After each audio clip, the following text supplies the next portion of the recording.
Se armó la trama con Javier González. Todos los miércoles en Onda Cero Puerto Llano. Se armó la trama.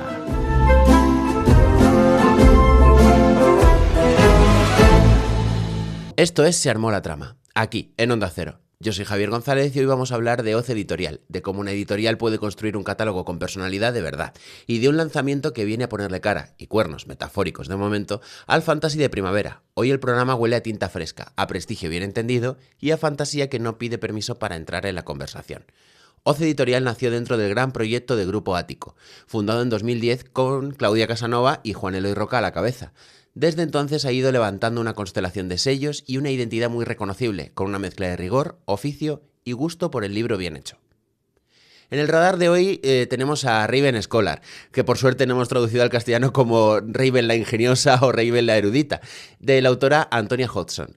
En la edición española, con Hoz Editorial, tenemos una traducción por Claudia Casanova.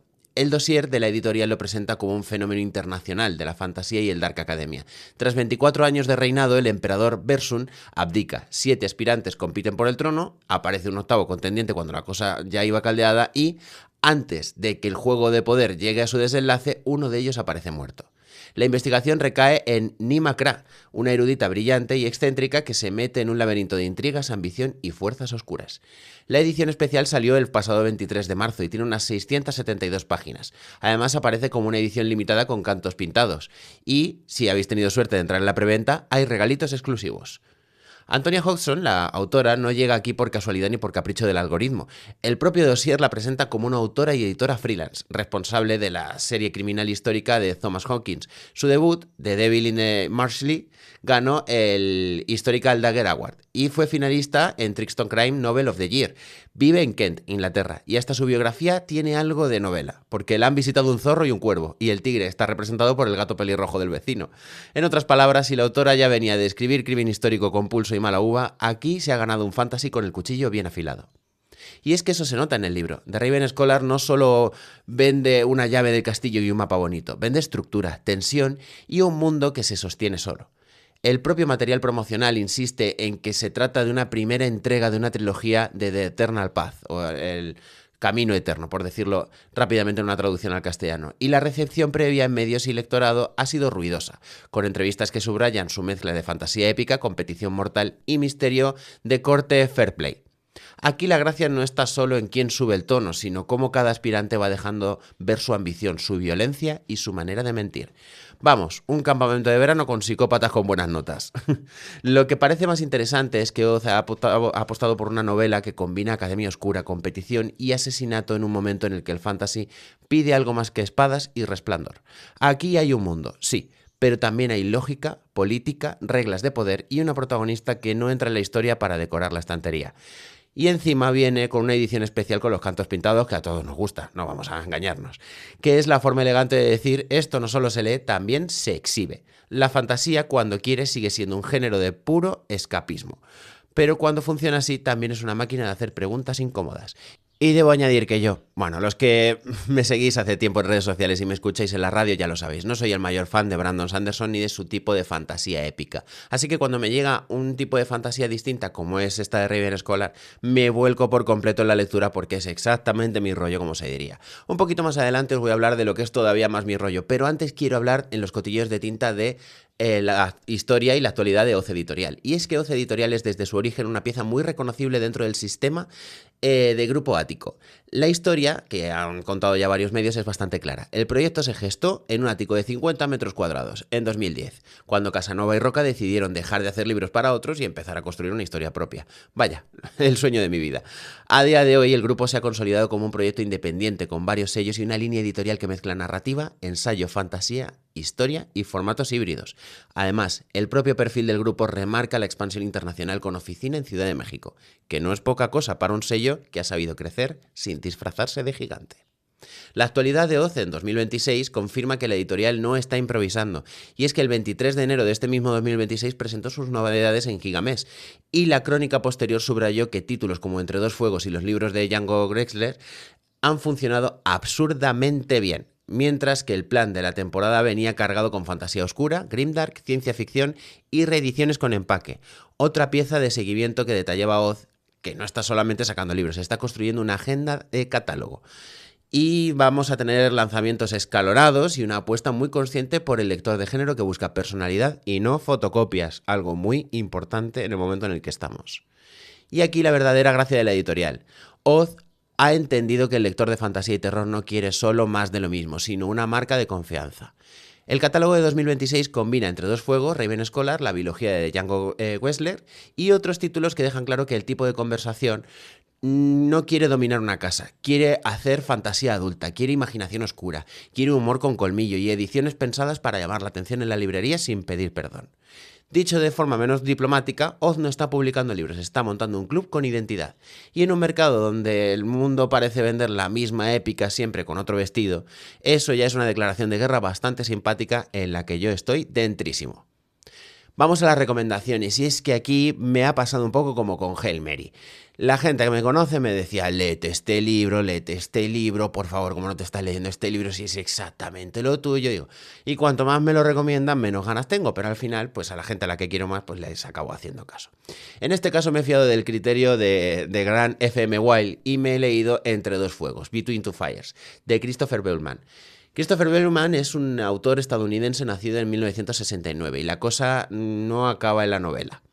En su biografía oficial aparece como escritor, comediante y guionista, alguien que pasó por el circuito de festivales renacentistas con un número cómico propio, Christoph the Insultor, antes de consolidarse con el nombre serio dentro del terror y la fantasía oscura. Ese pasado de escenario y cuchillazo verbal se nota en su manera de escribir, y es que tiene oficio para el ritmo, gusto por la provocación y una rara habilidad para mezclar lo histórico con lo monstruoso, sin que parezca una paella de restos. La edición de Oz, Entre dos fuegos, de 432 páginas aproximadamente, tiene una traducción por Manuel de los Reyes y fecha de lanzamiento del pasado enero de 2026. La novela original, Between Two Fires, se ambienta en la Francia de 1348, en plena peste negra, y sigue a un grupo de personajes que atraviesan un paisaje medieval donde lo histórico y lo sobrenatural conviven con bastante mala educación. Las crónicas de la presentación en Gigamés insisten en que Bellman lo concibió como un viaje peligroso, moralmente incómodo y atravesado por los ángeles, demonios, violencia y segundas oportunidades.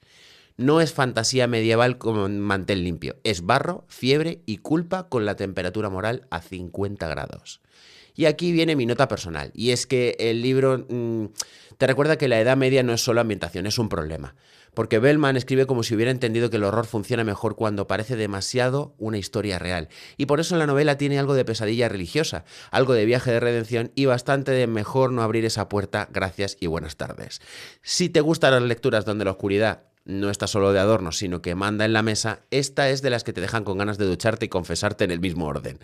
Comparte ADN con el grimdark, pero tira más hacia el terror histórico que hacia la espada reluciente. Aquí no hay épica de póster, hay supervivencia con ojeras. Debo deciros que a mí se me resumió en su momento como The Last of Us en rollo medieval.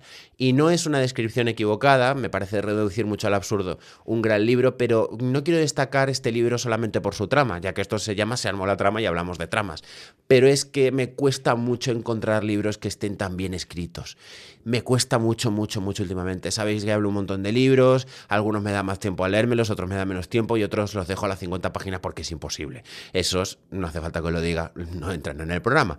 Pero esto fue un abrir y no parar. Y hacía bastante tiempo que no me pasaba, por lo menos que yo recuerde. De decir, he cogido el libro para ver un poco de qué va, venga las recomendaciones, todo el mundo ahora a fuego con este porque es la modita y nada. Este autor se ha ganado su propio peso en letras con esta novela. Vamos, estoy encantado. Si hubiera continuaciones o hubiera más de este hombre, lo compraría sin dudar. Y la traducción que ha traído Oz Editorial me parece bastante complicada de traducir para alternar el terror y la comedia con esa limpieza española que tanto nos gusta cuando estamos leyendo una traducción de otro idioma. Bravo, desde aquí de verdad bravo a todas las partes implicadas con esta novela. Seguimos con algo un poquito más fresquito, y es que vamos a hablar de la biología del Señor Oscuro. El primero es cómo convertirse en el Señor Oscuro y morir en el intento, de Django Gressler. Este nombre que no sé pronunciar, pero lo voy a seguir intentando todas las veces.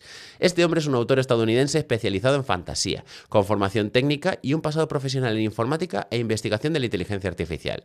Su web oficial lo define como un autor con numerosas novelas de fantasía, entre ellas esta Biología de Oz, y señala que vive cerca de Seattle con su familia, con muchos gatos y una montaña de libros que amenaza con caerse en cualquier momento, lo cual ya le da bastante credibilidad como autor de género. En otras palabras, sabe de mundos imaginarios, sabe de sistemas complejos y probablemente sabe lo que es vivir rodeado de caos domesticado. Perfecto para una fantasía que se ríe de sí misma sin perder precisión.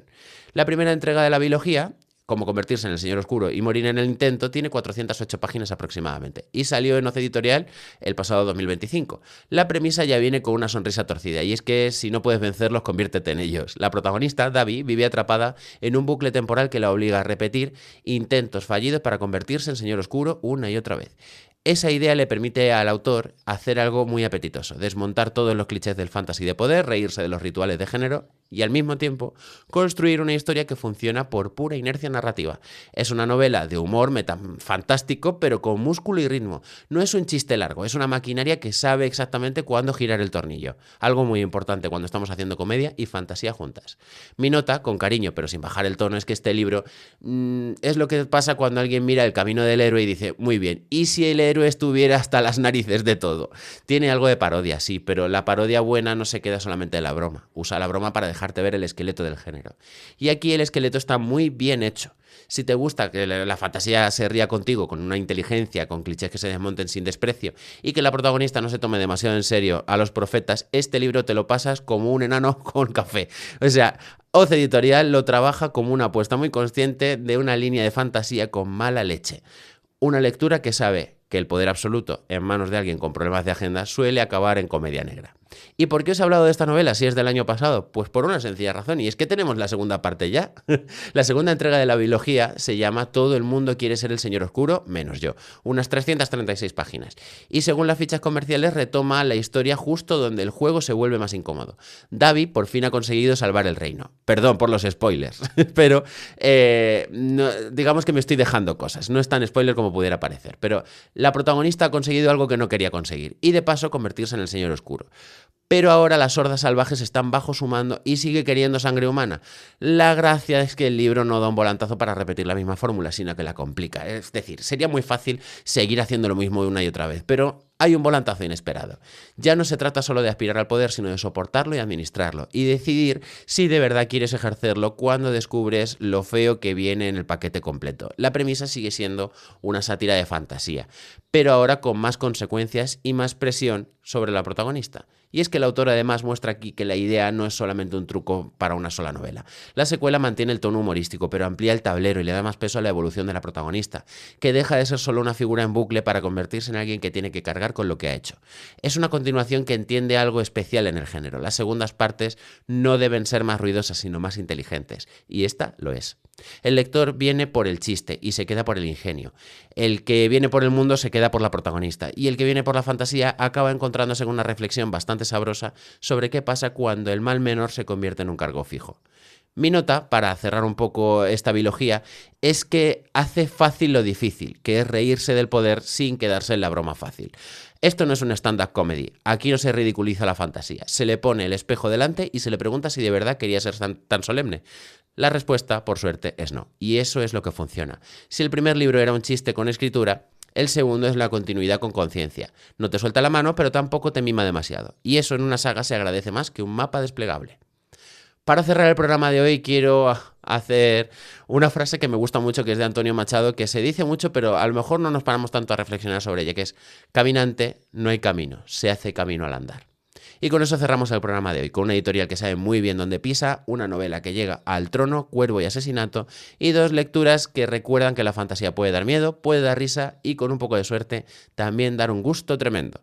Nos escuchamos la semana que viene. Esto fue Se Armó la Trama, aquí, en Onda Cero.